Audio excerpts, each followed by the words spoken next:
Então agora, falando sobre o plano de contas, né, do demonstrativo de resultado de exercício, do DRE, no mesmo formato que nós fizemos lá no módulo passado, falando sobre o DRE fiscal, né, que vai atender a legislação, que nós vamos falar sobre o gerencial, para fins de gerenciamento do negócio.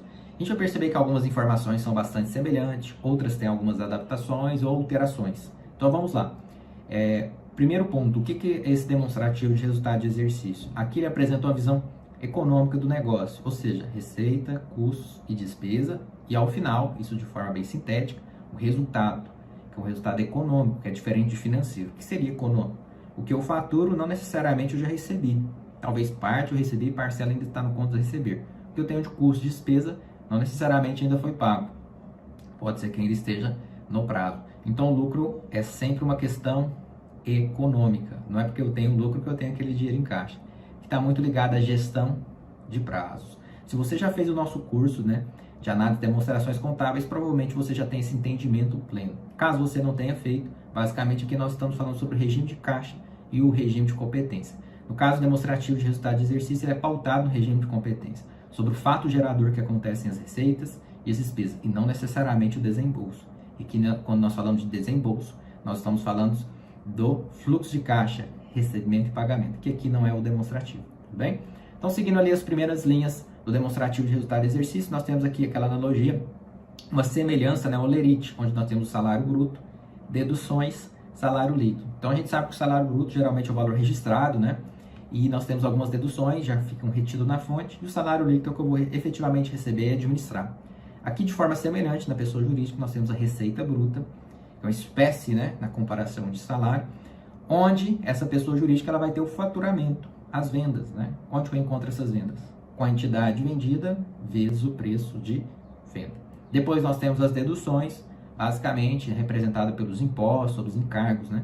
Impostos de competência federal, municipal ou mesmo nacional, que são cobrados com base no faturamento. Entre eles, né, nesse momento, cabe destacar aqui o ICMS, PIS, COFINS, IPI, ISS, dependendo da sua prestação de serviço. E nós temos a receita líquida, que basicamente é a diferença entre esses elementos. Cabe destacar também que na dedução pode acontecer devoluções ou cancelamentos, ok? Cancelamento geralmente ligado a uma etapa administrativa que emitiu nota equivocada e devolução por algum motivo o cliente não quis aceitar aquele produto. Depois, aqui já até comparando e já analisando aqui, eu já tenho uma sequência diferente do custeio por absorção. Aqui nós temos os custos variáveis e despesas variáveis, depois da igualdade da receita líquida.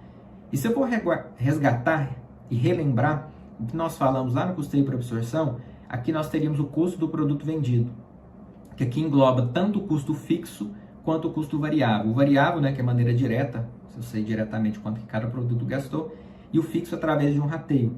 Observe que aqui, então, nós não temos essa figura do fixo, haja vista que nós estamos no DRE gerencial.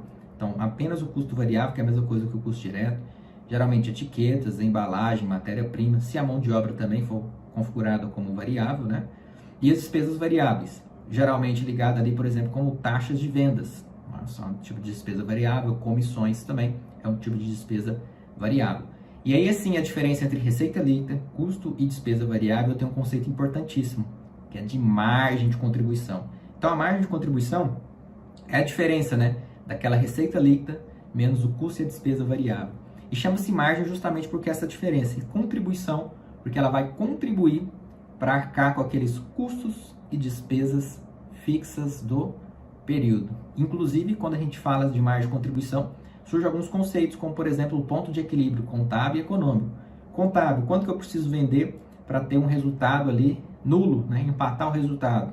Ou, talvez, o melhor, é o econômico. Quanto que eu preciso vender, não só para empatar, mas para ter um nível de lucratividade? É o que nós vamos abordar no nosso próximo módulo, ok? Então, aqui a margem de contribuição é essa diferença. Depois nós temos os custos e as despesas fixas, também conhecido como gasto fixo, já visto que o gasto ele aborda esses dois conceitos. O que seriam esses custos e as despesas fixas? Custo, tudo que está envolvido no processo produtivo, e fixo, que não tem aquela variação em virtude da produção. E a despesa relacionada à área administrativa, de vendas. Fixo não tem variação em virtude da venda. Então, ou seja, vendendo ou não, produzindo ou não, ele vai acontecer. Então, a gente vai ter aquela informação daquele período, né, que é demonstrado no caso de mês ou ano. A margem de contribuição menos esse gasto fixo, nós temos o que nós conhecemos como lucro da operação. Uma informação importantíssima também para saber se essa empresa, de maneira operacional, ela é rentável.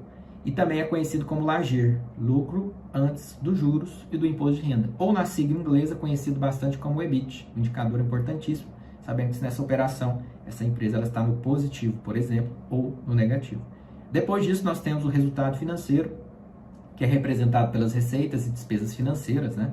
Onde aqui basicamente está relacionado a juros, relacionado a empréstimo, relacionado a atraso que essa empresa pode ocasionar nos pagamentos, no caso de despesa financeira.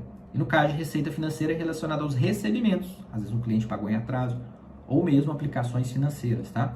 Então essa parte financeira que não tem a ver com a operação, por isso que ela é separada.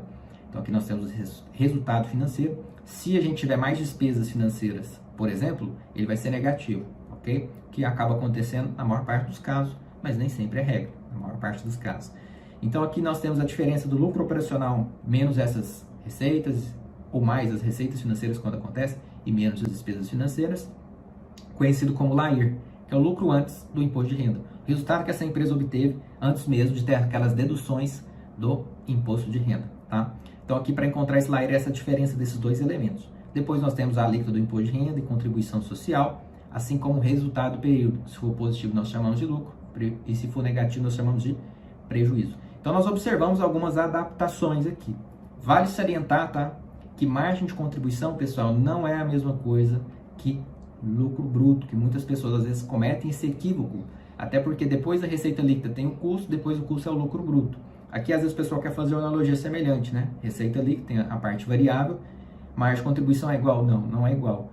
Porque no lucro bruto é um conceito onde eu estou deduzindo custos fixos e variáveis. Na margem de contribuição eu estou deduzindo custos variáveis e despesas variáveis.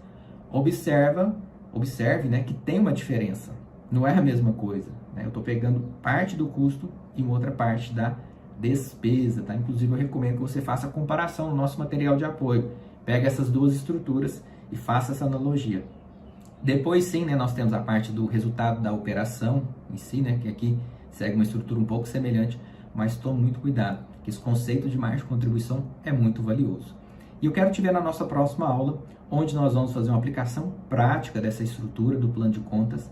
Inclusive, nós vamos fazer uma comparação com a estrutura do DRE gerencial anterior. E eu quero te mostrar para vocês a aplicação prática no resultado, né? Que aparentemente o pessoal às vezes pode, a primeiro momento, pensar, não, é só uma mudança de nome, terminologias, e o resultado vai dar o mesmo. Eu quero mostrar para vocês que na prática existe sim um impacto em cima do resultado. Existe sim um impacto em cima, principalmente do estoque. Haja vista que foi uma das vantagens, desvantagens que nós comentamos, que o custo fixo ele fica alocado no produto. Então, se eu não vendo tudo, ele fica estocado. Isso dá uma diferença no resultado da empresa. Eu quero mostrar para vocês que diferença é essa, por que existe essa diferença e o impacto dessa diferença, principalmente na arrecadação do imposto de renda e da contribuição social sobre o lucro líquido. Então, eu te aguardo na nossa próxima aula.